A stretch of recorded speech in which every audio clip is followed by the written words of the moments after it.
Hello and welcome to another episode of the Complete Agent podcast, where each week we get together to talk all things estate agency. Well, we almost always get together to talk all things estate agency. I've not been here for the last couple of weeks and the listening figures have plummeted. But the trio is back. James Kendall, Ian Story and myself, Dave Warburton.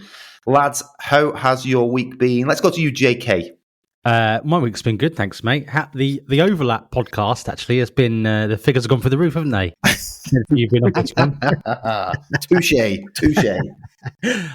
Yeah, I'm good. I've been on holiday for just over 4 days, and back now, ready to get back to it. Where have you been, JK? Where have you been? Montenegro. Nice.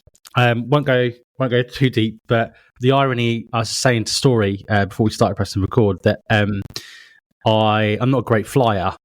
And the irony was that the flight was really good, but nearly died in the taxi from the way. Oh my God. There's always something with you. Mate, honestly, my guy that was driving my taxi, I'd be surprised if he isn't in jail now, because he was an absolute nutcase. Like, trying to ram people off the road. Like, when you come out of, really quickly, come out of Tivat Airport, everywhere is still being built, obviously, because they had wars, didn't they, a little while back with Yugoslavia and Serbia and Bosnia and all that, the war that happened. The whole country's being rebuilt. Yeah. I mean, I must say, you know, I don't want to sound negative in the beginning, because, you know, it is actually a really beautiful place. We stayed in a place called Budva, and the old town is like really sort of medieval, really beautiful place. If you've ever been to Croatia, it's those sort of vibes, but very kind of Eastern European. There aren't many sort of Westerners there, shall we say? But yeah, really nice, really good break, and it's quite nice, and you know, lead on nicely to our topic we're going to talk about with team today. How it's just nice to go away and come back to the office, and well, hopefully nothing's blown up. Find out when I get back. But we've had a good week business wise. Got a nice one away at 1.3, negotiating on another one at 950. Got a couple of other little bits bubbling as well. We've got quite a few in photography, as always. We've got difficulties getting them to market quick enough. But, you know, it's a nice problem to have when you've got so much in the pipeline. I'm speaking to other agents locally and other agents up and down the country where people are asking me if it's quiet. And it's definitely not quiet. It's definitely still really, really busy. And it's just getting them to market that's the issue. And I think that, you know, the market is going to turn again in a positive way for the back end of the year. And I think it's going to catch a lot of people off guard. If you haven't got the stock, I think, you know, September, October, I think it's going to be a busy time. So, yeah, that was a really long way of saying, yeah, decent week, nice holiday. Who wants to go next? How about you, Dave? We haven't heard your dulcet tones for a few weeks. Yeah, thank you. Yeah, good, thank you. I've obviously just come back from a holiday, which was very much welcomed, I have to say. I've had best part of 2 weeks off, which has been nice. So back to the grind now. And it's like you've never been away, isn't it? You just roll straight back into it. I had a full diary. So instructions have been light this month, but on the basis that we've not been able to do anything. I've been away, and like you said, we're going to get onto that topic about the business carrying on without you and all that sort of stuff shortly. But yeah, it's been, to be honest, we needed it, and I don't know about you lads, but with August, I know what you were just saying then, JK. There is business out there; it is busy, but I think in terms of bringing stuff to the market or potentially reducing stock, there is an argument to be had, I think, to wait to make major decisions in August. It tends to be a bit quieter. I think all the statistical data points towards that. I'm not saying, and I would never tell somebody not to come on the market in that particular month, but just as an example, I was doing a few seller review calls yesterday. 3 in particular want and are now ready to do price reductions. Again, I'll probably touch on that because I'm having a lot of success with that at the minute. And I was sort of saying I would hold off. I wouldn't do it today. I would wait a couple of weeks because, you know, it is a little bit quieter, isn't it? But in terms, I mean, looking at the sales and stuff, I should go away more often. The team have done great. We've sale agreed quite a few while I've been away. Just tied up a nice chain in the last couple of days as well, with a £1.2 million house, a £625,000 house. Another one at 1.1, another one at 725. A few on the mid-range brand. I've come back. There's offers on the board that we can probably squeeze and do stuff with. And as you've mentioned, JK, as I'm just looking at my board there, we've got loads in photography. Done a couple of take-ons this week. So yeah, going to go into September hopefully with a lot of stuff to keep us very, very busy. So not bad at all. What about you, Ian? Well, that's similar to you really this month in that we're currently recruiting for our vacant valuer position. So everything's been on me really for the past 2 months, 6 weeks, something like that. And that's coincided with our 2 family holidays. So one at the beginning of July, which was not far off 2 weeks. And then we're currently in France until next week. So that means less valuations have happened because I've been away. I do think we have recruited that position now, please Lord. With someone has said they want to go ahead, they're meeting the team today. Hopefully that will be position filled. Can I just say, you're saying please Lord after about a month, and I've had 2 years. Yeah, but you were doing nothing about it for about one and a half of those years. I was, in a way, but no, kind of. I'll come on to that in a bit. Moaning about it. Yeah, I was moaning a lot. Doing a lot of moaning. So anyway, but hope that position's filled, which will then give us more availabilities. For example, currently we're booking valuations end of September. That's when our next available valuation slots are. And of course, a lot of people, which is good in some ways, but bad in other ways because people don't want to wait, do they? Some people don't want to wait. 3 fallers this week and no sales agreed. So it's been one of those. Great week then. Say that again. I said great week then. Yeah, so great week. But you've got to look at the macro, haven't you? It's too easy to get sucked into the micro where you're worrying about individual sales, and really when you look at the macro, we've had a fantastic year. The pipeline's really good, and we've got some good offers coming in. We had one this week on one that's been sticking at 1.25. Phil's negotiating that at the minute. We've got a couple of good price changes, Dave, which you've alluded to. One I am going to make this week because it should have come on at this price a long time ago. We went on for more because of the other agent who valued it, and I've been saying to the seller for ages. But the problem's been we've kept having viewings on it. So it's kept sort of stalling, making the price change because we've kept having viewings, proceedable viewings. So we've been like, we'll give it a week because we've got 3 people viewing it, but it hasn't sold.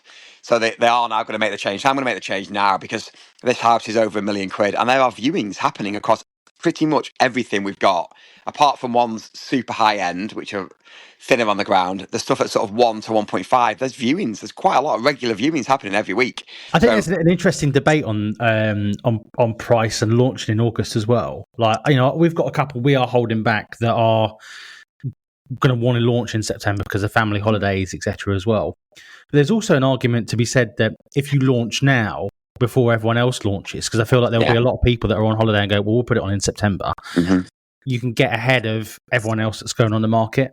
Especially in that £1 million plus market. If you've got Joe Bloggs' 4-bed detached at £400,000-500,000, there's loads of them around. But if it's a unique proposition at £1 million plus, there's a good chance that if you launch, whenever you launch, you're going to get interest because they are. If it's one of those I call generational opportunities, if it's one of those, then it doesn't really matter when you launch it. No, exactly. Yeah, exactly. And you just need to judge it based on your local market, don't you? So, if you've got interest on stuff across the board at that kind of price point, then there's buyers around. 100%. Overall, looking forward to September, hoping our new starter is going to be good. He does seem really, really good from everything I've seen so far of him. So we'll see how things pan out with him. But overall, things are good. In the micro, not so good a week, but, ever was it thus?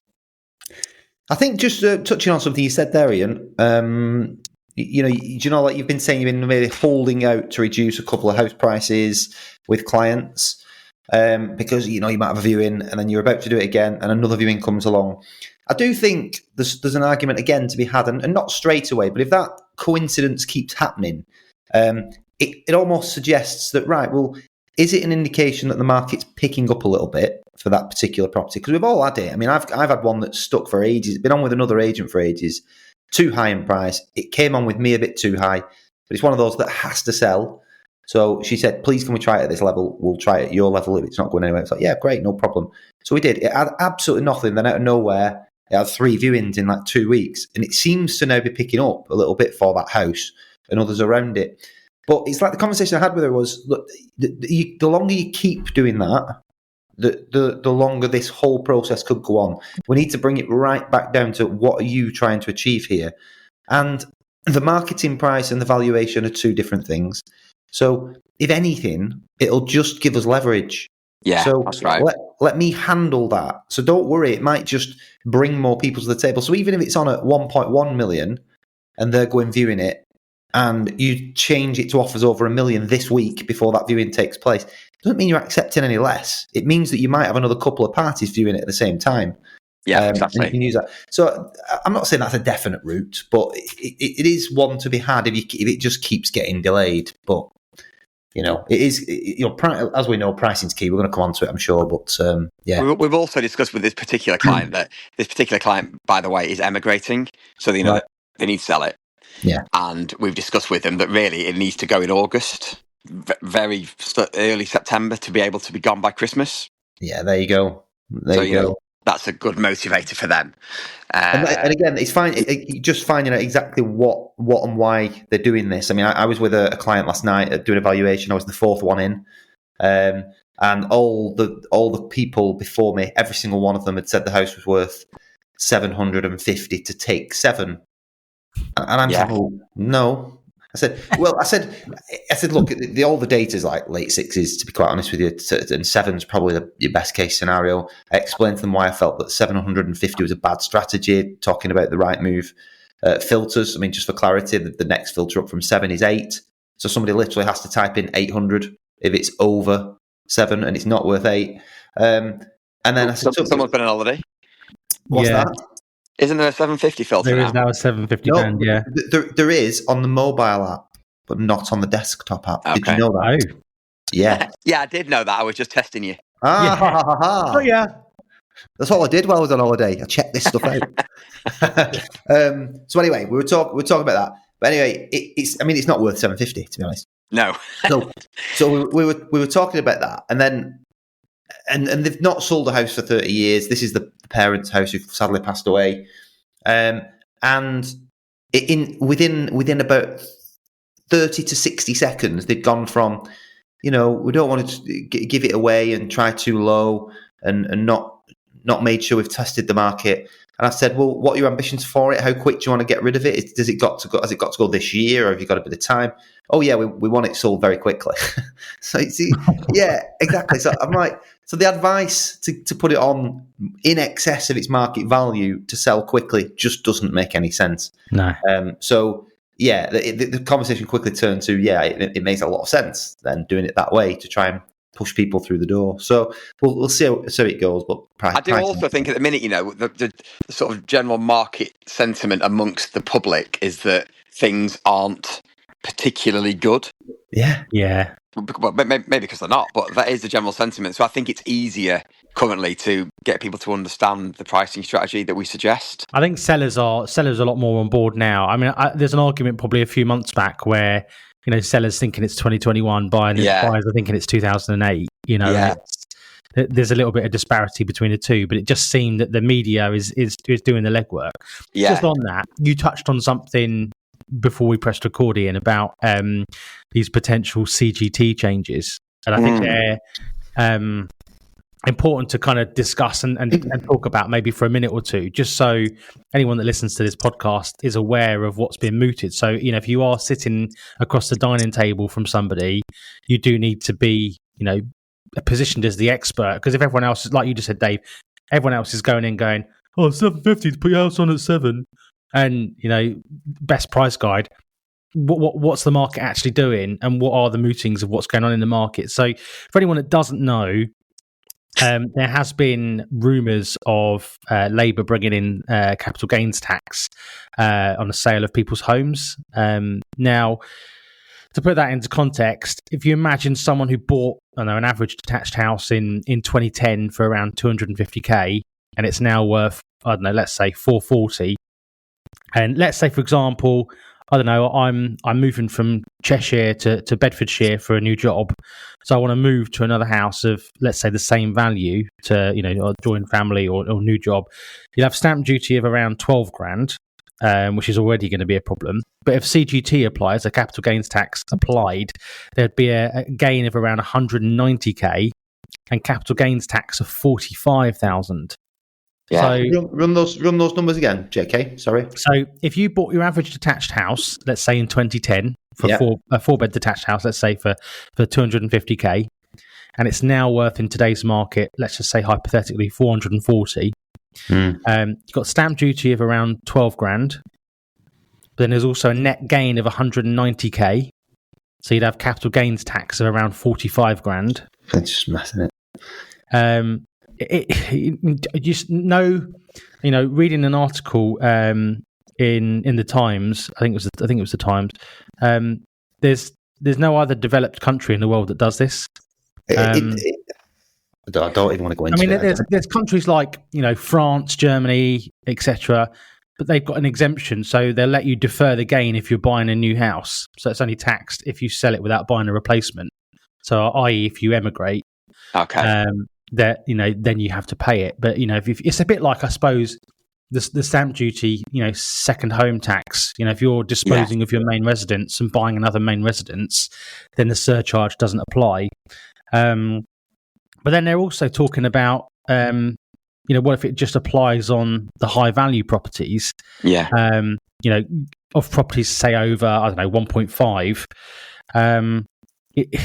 Again, if you have a £2 million house where it was sold at, let's say, a 750k gain over years, the seller would face 180 grand CGT liability. It's just, does anybody like this government? Anyone? I've not found anybody who likes them.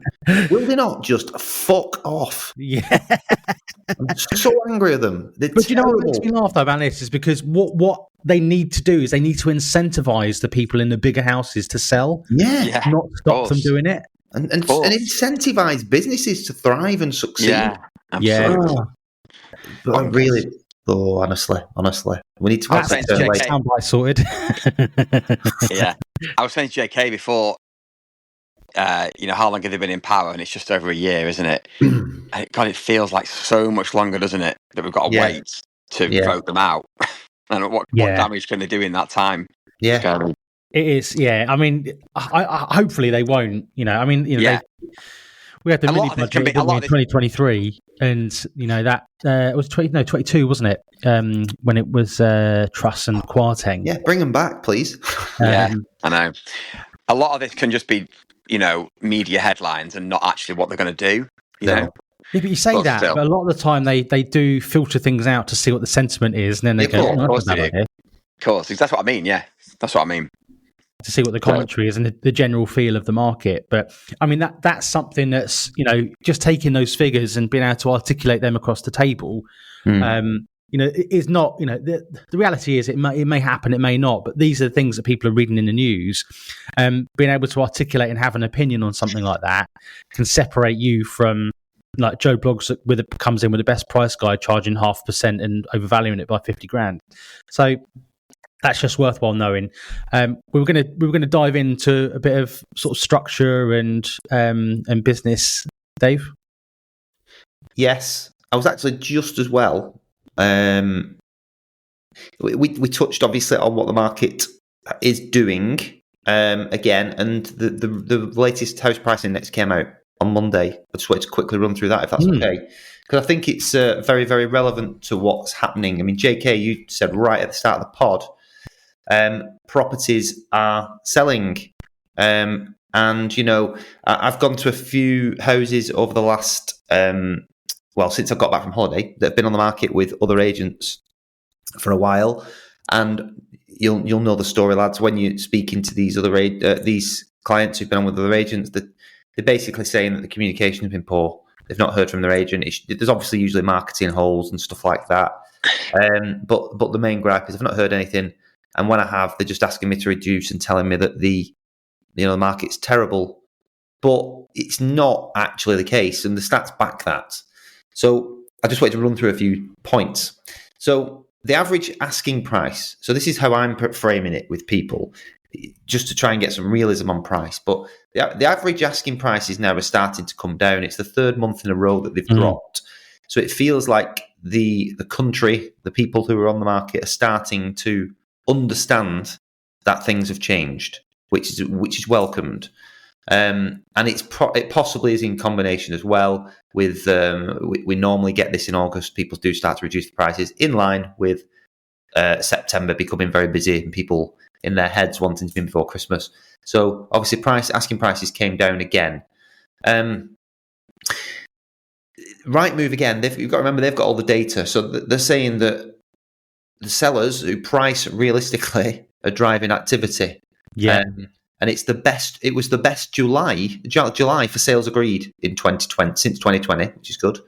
So when people are saying that the market's dead, like if the agent's telling the client that the market's dead, sales are up 8% year on year. So how can it be dead? It's not dead. Sales are up. The problem is that there's too much overpriced stock, and average prices now are coming down for people to try and jump into that category of sellers who are actually selling. The time to find a buyer, I found this very interesting. So the time to find a buyer, the average is 32 days if no price reduction is needed. So if you price right from day one, there's a chance that you'll sell your house in the first 32 days. If you don't, and you wait and you have to reduce, the average selling time is now 99 days.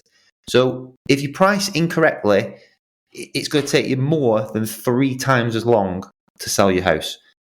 So it's worthwhile saying on that as well, because and you've got to articulate that correctly, because otherwise sellers will just go, well, I'm not in a rush, I'll just wait 99 days. Yeah. Because but the key part of that conversation is homes that need reduction. So a home that's been reduced.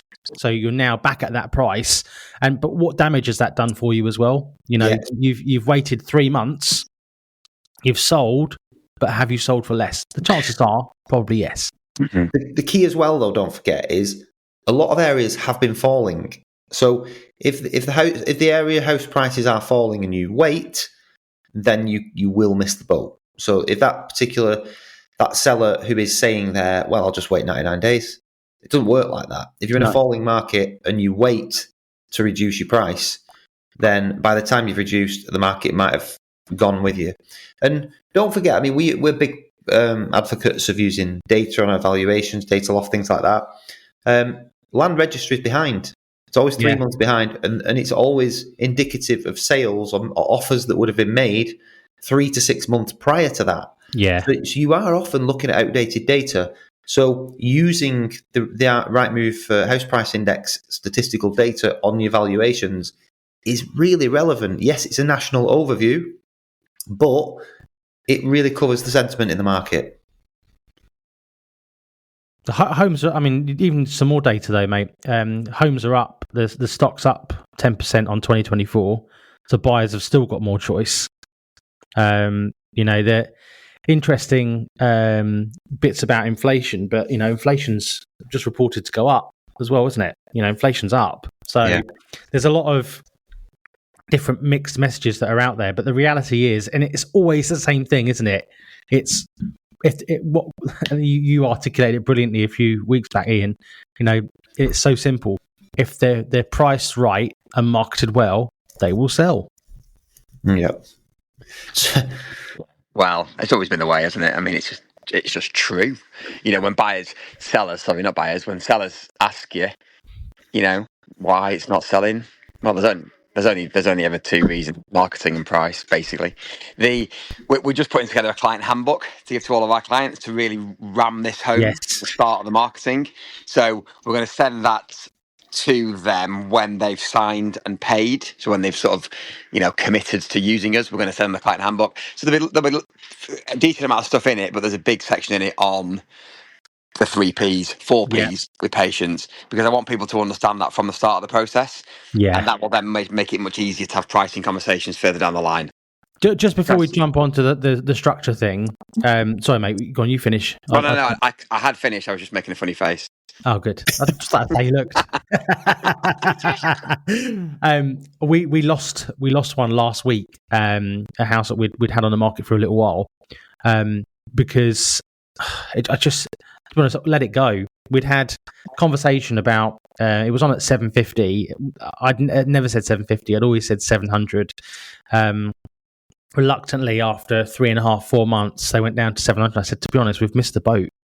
You know, the 700 was, you know, like you just said, Dave, I showed them the data loft graph and of what the market was doing in their particular postcode. And you could just see where the trend line was going, and it was going down.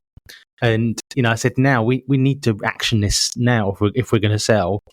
We can't afford to sell for that, blah, blah. And I said, well, maybe you should be on the market then. But then they actually really want to move. It's like, it just kind of I don't think they believed what I was saying, because also in the background, they've got other agents telling them that they've got buyers.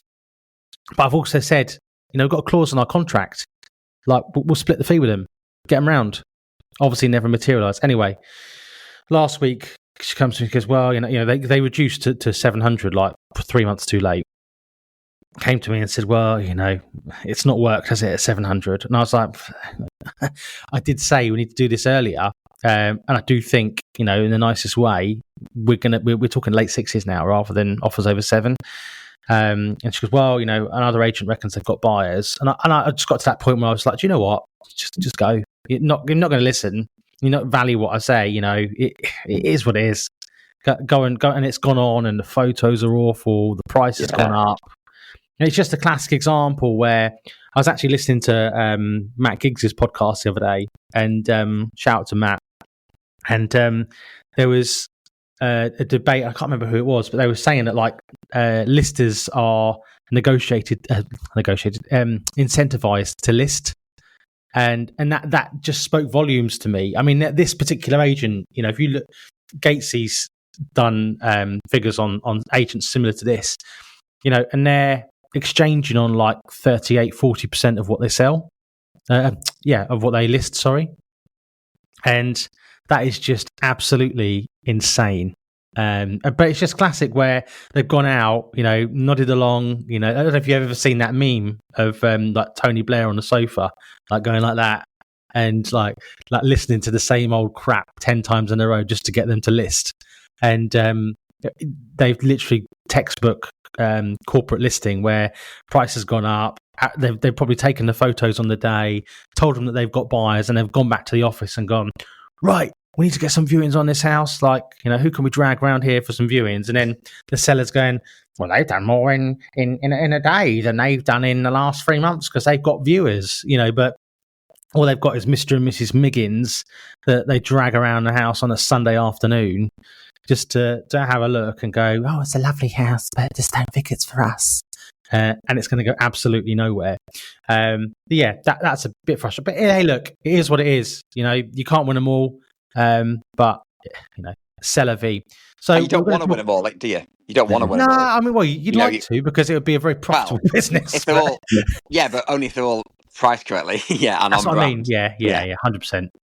So we were just going to dive into some structure, weren't we, and talk about team structure as well. I feel like we've gone a little bit off piece, but I also feel like there's a shed load of value being packed into what we've just been talking about. It's what I do, lads. When I return, that is what I do. So go on then, Dave. You start us off. Well, obviously, you mentioned team structure, and it made me laugh earlier before we came on, because you were both sort of saying, you know, yeah, it's great, you know, you've got the right team structure. You need to set yourself up so that you can take holidays and stuff like that. And I said to you two, I think I'm going to bow out of this podcast, lads, because for the last couple of years, obviously, that's something that I've been quite open about, that I've struggled with. It was a decision that I made.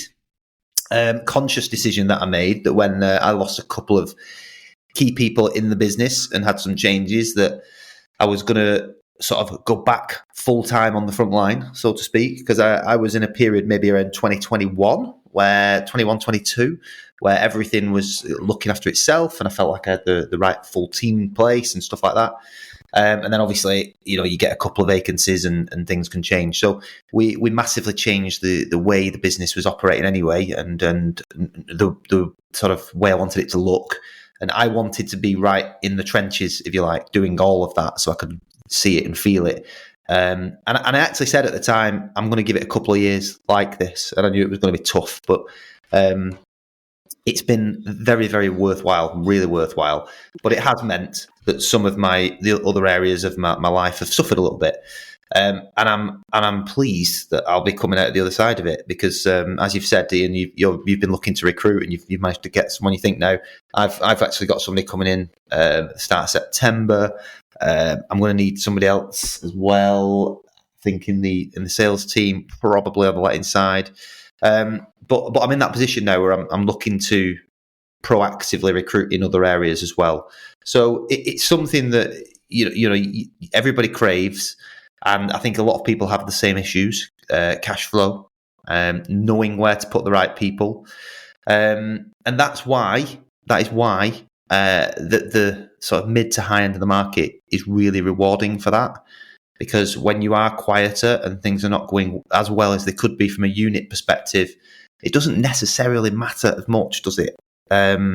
Because when the exchanges or the completions drop in, they're chunkier. And that's something else that's really helped so quickly, doesn't it? Changes so quickly. But upfront fees as well. If you can get upfront fees at the upper end of the market, absolutely. I mean, we were in a position. We've got a really nice property management business. We do quite well on financial services referrals, things like that. But before we had the sort of mid to high end in particular, we were a bit more reliant on volume. We just were, and we were getting volume. But it's. I particularly where the market's going, and what I mean by that, that there's a big sort of take up now with self-employed agents and things like that. I think the volume will spread quite a lot. I really do. And when you become volume agent, I think a lot of the time you are focused on the fee, and it's what I mean by that is it's the other way. There's almost like a race to the bottom on fees because the volume agents are fighting against each other just to get numbers on the board, whereas. Here, I'd rather have sort of 5 to 10 really solid houses on the market, like each month. That is, Dave. I've just got a good example of exactly what you're saying here. Before I forget, so the lad who hopefully is coming to join us. When I did my first video call with him, talking about stock numbers, I was saying how we're high at the minute because we've got like 45 available. So that's too many for me. Like I want like 30, 35 and then maybe 40 to 50 SSTC. And the company he's working at, the one branch he's at, he's got 150 available properties. Not for me. Which is crazy, isn't it? And that's they're not like super low end either. They're sort of, their average is probably 5. Right. Wow. So they're not super low end. I was like, oh my God, mate, it'll just be a different world for you coming and working here. Honestly, different world. Is that 150 available stock? Yeah. I mean, 140 something he had, yeah. See, that in itself. It's too much. Crazy. Overvalued. Of course, yeah, exactly. Yeah, it's just a crazy place to be, isn't it?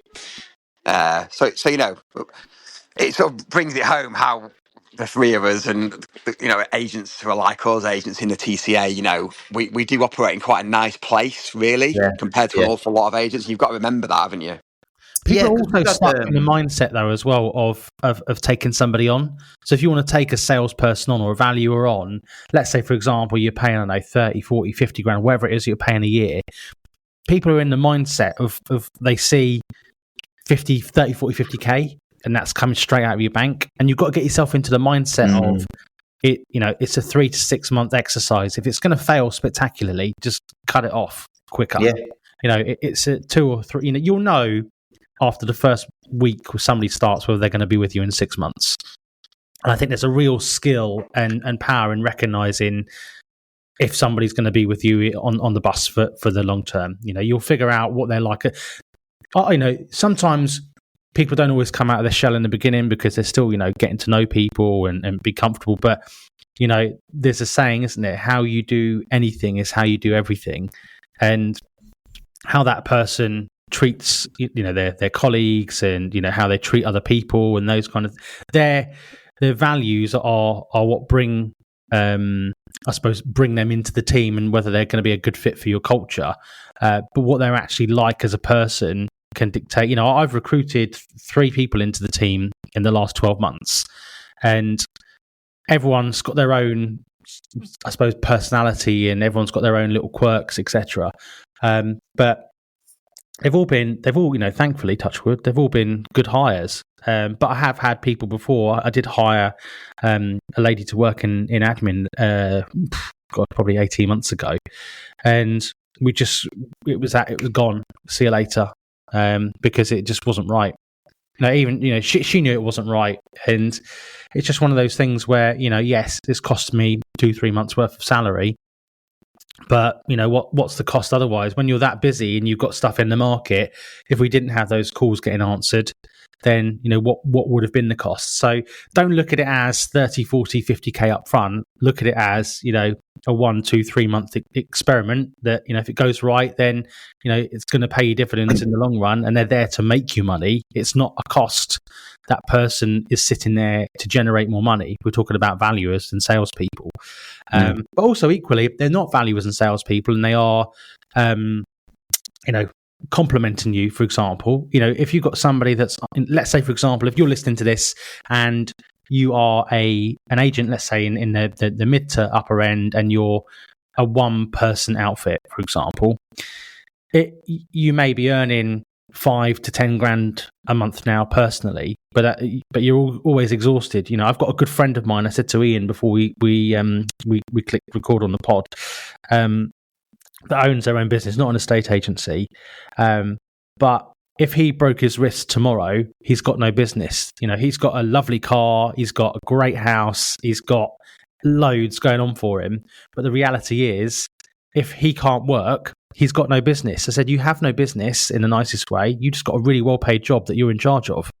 And in order to, and his argument was, and this was, my argument a long time ago, going back 14 years when I started the business, was, no one's going to do it as good as you are. And they aren't. No one's going to do this. That's the reality. And that's why you set the business up, and that's why you do you. But at the end of the day, you have the systems and the processes in place to carry the people through, to convert at 35%, rather than 50, than 55, because that way then you can then go on holiday. Like, for example, touch wood, I haven't been back to the office yet since I've been away, but I've been away for 4 or 5 days, and the world hasn't stopped. Nothing's blown up in the office.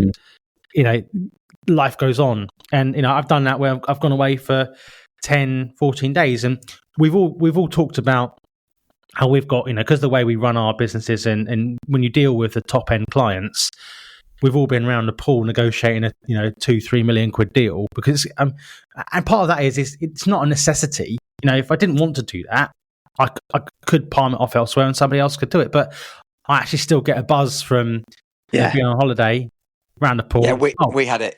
I had it this week actually, JK. That there's some clients I'll ring, some properties I'll deal with even if I'm away. Always. Like, we had one yesterday, one of the fallers, which was 1.25, and it fell through. It was many exchange contracts this week. Bottom of the chain fell through. Nightmare. So our sales progressor, told me, and my first reaction to her was, just ring him and tell him, and we've got a backup buyer, we think, already, which we have. And then I 10 minutes later, I thought, no, I need to ring him. So I said to her, no, I'll ring him. So I rang him. Yeah. From holiday, because you've got to take the rough with the smooth, haven't you? And to have the fun times, you've got to have the bad times. Lots of different ways of saying the same thing. But ultimately, by me ringing him, that's going to give him much more confidence that we're the agent to stick with. It's going to give him much more confidence in me when we negotiate the next one. It's going to give us a much better reputation. So there's certain properties you've always got to deal with. But like you say, it's a pleasure to deal with them. Obviously, it was a faller, but in a way, I don't enjoy the fact that it's fallen through, but I enjoy the fact that I'm selling these amazing houses, and it's me that's involved with them.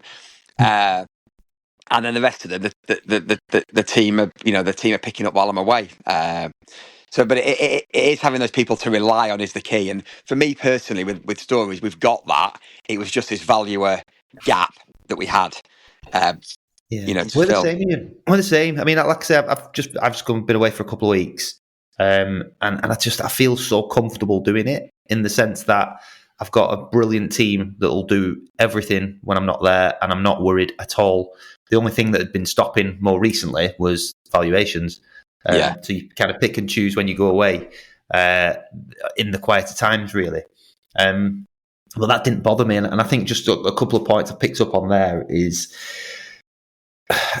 depending on where you're at on your journey, I think one thing you are actually doing when you're making these hires, JK, you touched on something before, but you are buying back your time as well, and it's really difficult to put a price on that. Only you can say what that's worth to you, but it's that old saying, you can't get your time back. It's the most valuable commodity, and you have to get yourself in a position to do that. Otherwise, you are just on this merry-go-round. And Jesus, I felt like in the last couple of years, but knowing that there's a means to an end.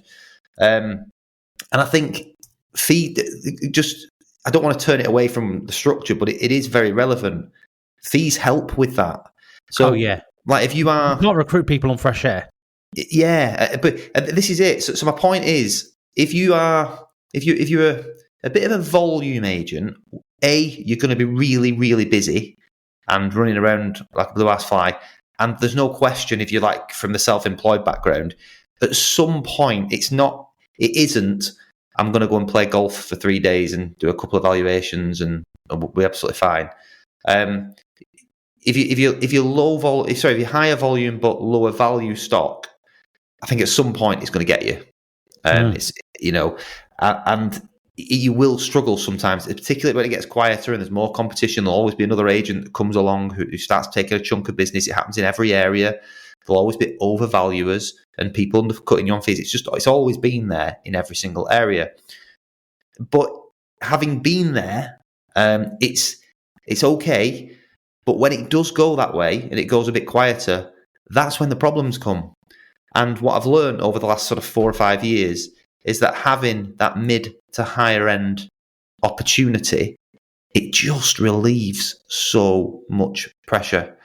So I guess my point is that I'm trying to make is, if you are on the fence about trying to do this sort of stuff, I promise you, if you get it right and follow strategy, it's a massive, massive game changer. Because if you're on low volume, we've had a few low volume months this year, but it doesn't impact us as badly because it's like we've got one exchange going or one completion going. I think it'll go in the next few days or hopefully next week. It's worth well in excess of 20 grand to the business. And the mid-range brand has had a bit of a crap month. It will probably only exchange on about 4 units. So it's not going to be a big month. But collectively, all of a sudden, we're still profitable on small unit numbers. And if that was me in 2020 and I'd only exchanged on 3 or 4 houses in a month, I'd have been tearing me out. Yeah. And we had them. And we had proper cash flow issues. And we still, we all still get cash flow issues because you filter it elsewhere and stuff like that. But I can't stress enough the change in the mindset and the comfort it gives you, knowing that, all right, well, we've had a crap unit month, but great, such a house is gone and we've just been paid 20 grand for it. So we're all right. And I guess I'm speaking to people there who are maybe on the fence about doing this or saying, yeah, I'm going to do it. And I've never got round to it. And you're years on and thinking you should have done it 2 or 3 years ago when, the best time to do it is right this second now. And there's a couple of people, I won't mention his name because he might not want me to, but the guy I keep speaking to, he's recently joined the TCA lads, you'll know who I mean, and he's just embracing everything.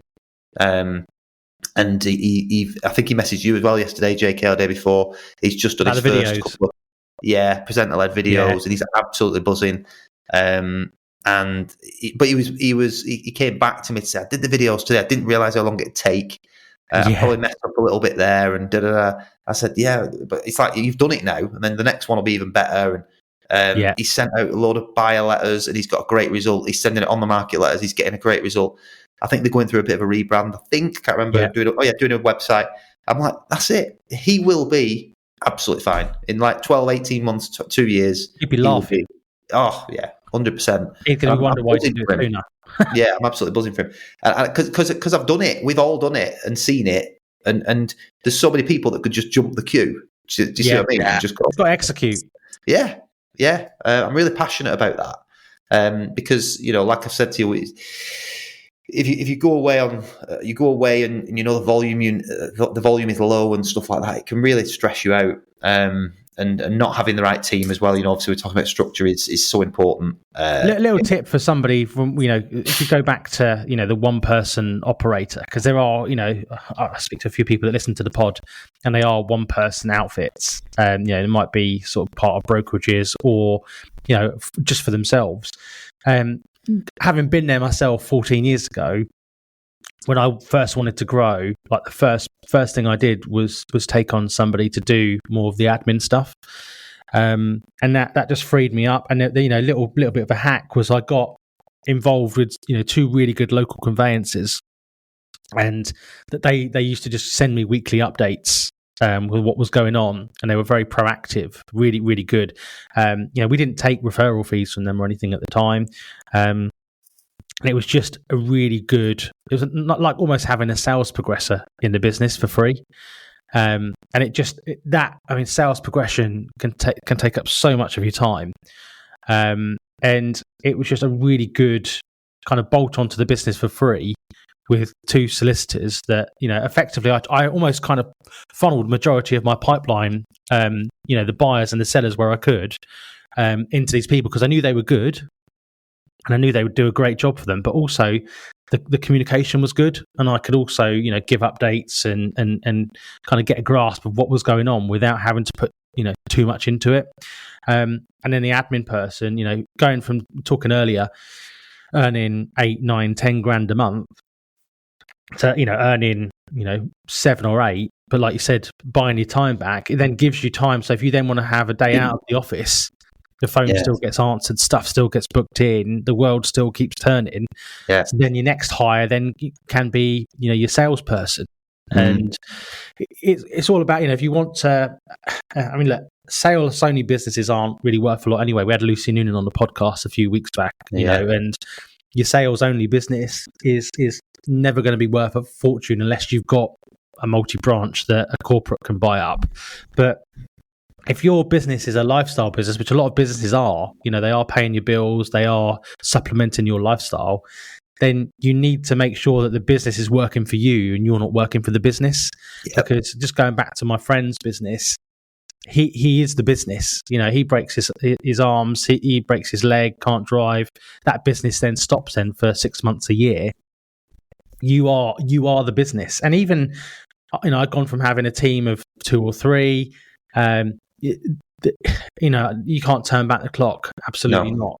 But if I could, and I could go, 8 years ago, 9 years ago, no, it's longer than that now, maybe 9 years ago, I think we were charging £1,800 plus VAT.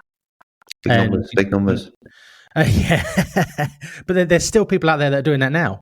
The only reason their fees have gone up is because of inflation and house prices. But I heard of people doing 0.5% plus VAT on 400 grand, which is two grand plus VAT.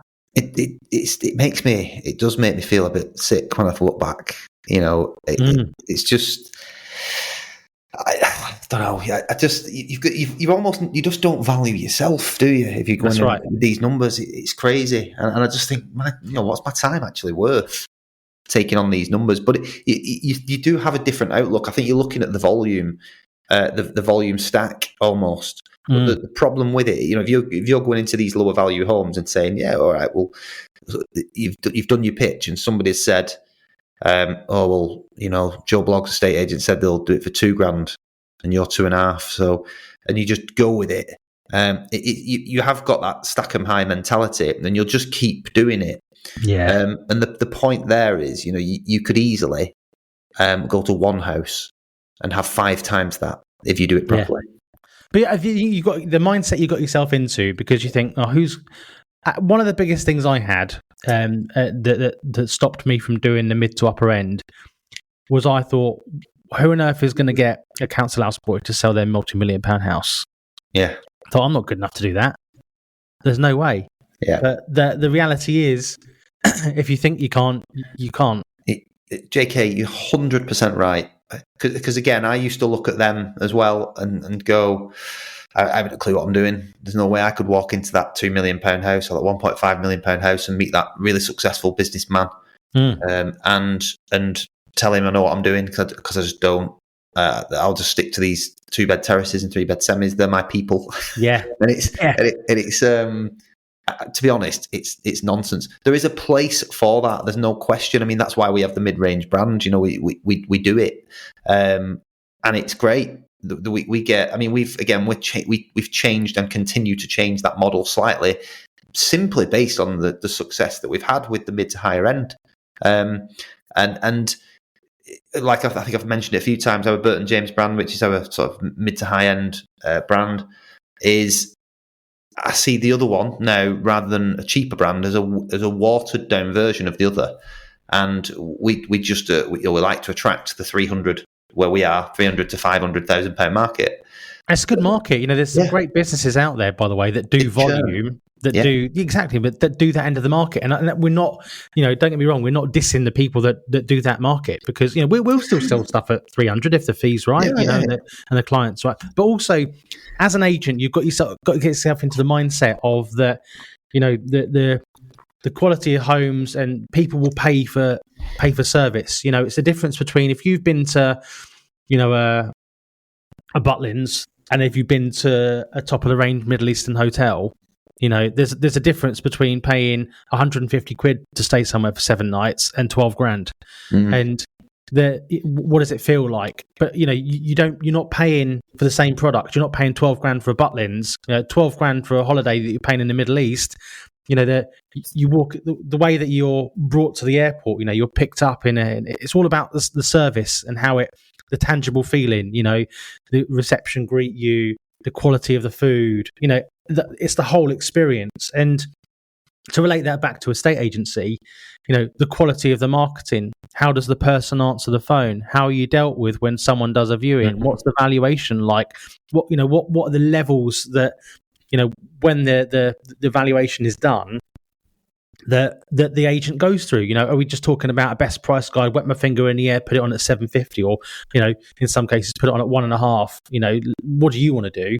Or is it, these are data driven insights into what the market's doing? This is what the market's doing. This is how CGT will affect the market. This is all of and this is why we send out the market updates. And Gatesy posted up something earlier, a quote by Alex Hormozy, which was proof over promise.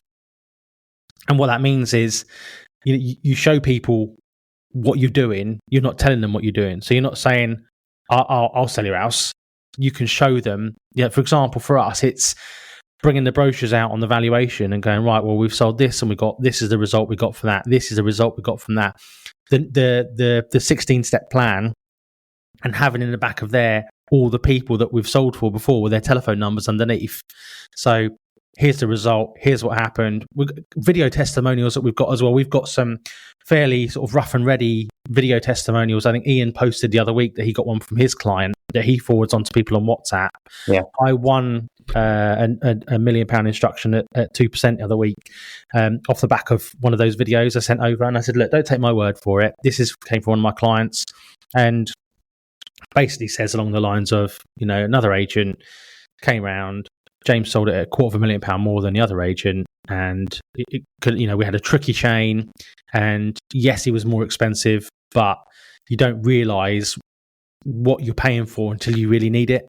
And that's sometimes what I try and articulate to people when I meet them, is that you don't actually know sometimes what you're, you know, if you think you're paying to go on Rightmove and to look slightly prettier on Rightmove than somewhere else, then you absolutely, you just don't get it. You know, what you're paying for is insurance that you've got an expert that knows exactly what they're doing. And again, bringing it back down to the numbers again, you know, shout out to Gatesy again, that being able to show someone in black and white, the average agent, I think the stat across the country now is 54% likely to get you moved.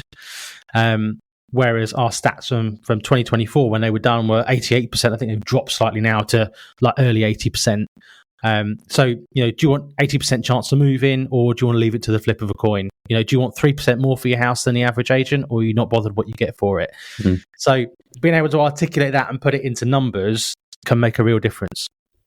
Yeah, just a couple of things from me as well before we call it a day. But just finishing off on sort of structure and going into that mid to higher end. So I mean, sometimes you're talking about the fees and things like that. It might seem like a bit of a brag almost. It's nothing like that. I mean, obviously we've been there and done the lower end stuff and continue to do it, just not in the same volume and certainly not the same fees. But the massive thing that I've learned as I've got older, in particular, is that I value my mindset an awful lot more than I ever have over things like material items and whatever else. And by focusing more on that sort of mid to high end and what that actually brings and how it helps and helps to basically stimulate your business, because you have less stress in that area, it completely alters your mindset. So we had a few tough years in the very early days where my mindset was awful. I was still in I was still in a fit, sort of a growth mindset. Don't get me wrong, but we had a lot of financial troubles because of volume, lack of volume, and then lots of volume but low fees and too many sort of team members that I couldn't pay properly and things like that. It led to a whole host of problems. And for your mental health, that is absolutely no good. And I think what I can absolutely advocate with this system that we've got and created is that it's helped to put us in a different position. Like if you do have a number of fallers, like again we had a fall last week. It's a big faller, and in the past, and do you know what? It was due to complete next week, and it's fallen through. And you're just like, for God's sake. And about 2 months ago, we had a chain go that was worth about 50 grand. And that wasn't far. And you just like, normally I'd have been absolutely tearing my hair out, not sleeping about that. But because of what you're doing and the processes you created, and because that you've got a great pipeline, you've got great on market fees, you know it's just a blip. Whereas I've been in that position where the pipeline's really thin. The pipeline might look that. I've had it where the pipeline looks like if you convert 30%, you'll just about pay all the wages and pay all your bills. But if it doesn't, then I'll be chipping in my savings or having to find that money. I've been there.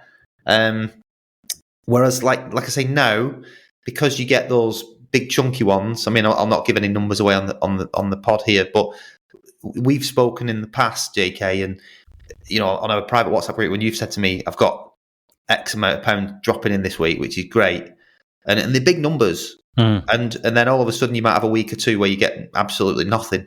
Yeah, sales are really crap. And whilst it does stress you out a little bit, and you can be like, oh God, we need to do more, your mindset shifts and you're a little bit more relaxed because everything's there in the background. Your pipeline's healthy. Your on-market fees are healthy. It will come as long as you're doing all the other things at the front end of the business, like your lead gen strategy is still on point and you're not stopping just when it gets a bit quieter. You're converting well because you've got... Even when you're busy though, mate, you said that like you're not stopping when it gets quieter. A lot of people stop when they get busy. Yeah, I agree. And that carries you through. You've got to make sure that, you're, for example, with us, it's sending 10,000 market updates out. Even if we're really busy, get them out. Because if you don't, and then the market does turn and you go through a, pardon me, quote unquote, quiet period, you're starting back from 90 days again. Yeah, you can't go back in time. And what's that Chinese proverb? The best time to plant a tree is 20 years ago. The second best time is today. Yeah. But get ahead of yourself. The work you put in 90 days before will affect your result in 90 days' time. 100%. Do you know what? Just on that, quickly, it just comes to my head. Then the opportunity out there is bigger than I think I remember. Yeah. And the reason I'm saying that is because the not on the market stuff that we target religiously every quarter is great. We do it and we get amazing results from it, and that pretty much fills my diary all year round, which is fantastic, and I'll never not do it. However, in really busy times, in particular, how many on-market opportunities are there? There's not many. Well, one of our members posted in the group, didn't she, yesterday in our private WhatsApp group, and just said from the last on the market letter that she sent out 6 weeks ago, she's had 3 instructions from it. Yeah, exactly. That's my point, right? And there is no, like, on the market opportunities in a really busy market are just not there right now. Like, so just to put it into context, there is loads. And these are people with their hands in the air saying, I want to sell my property. Yes. And you need to just go and get them. Like, this is our busiest one I've ever done. So last month, we sent out over 300 on the market letters. Wow. Incredible, isn't it?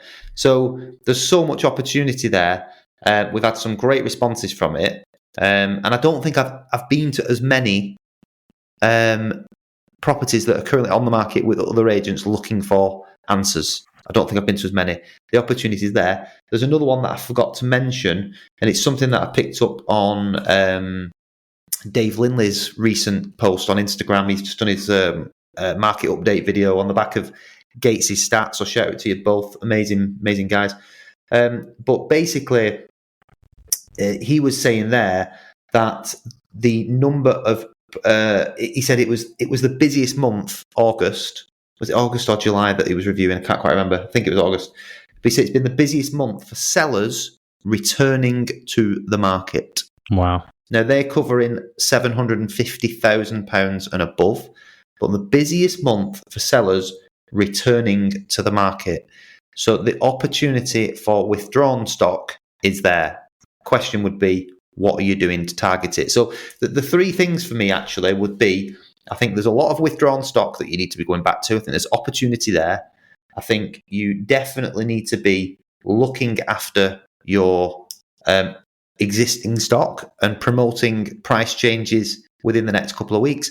I made 3 seller calls yesterday that they were booked in, and I chatted with all 3 of them, and all 3 are reducing their house price. We're not doing it now. We're going to do it in the first week in September. I've got 2 more calls to make this morning that are sticking, 2 more.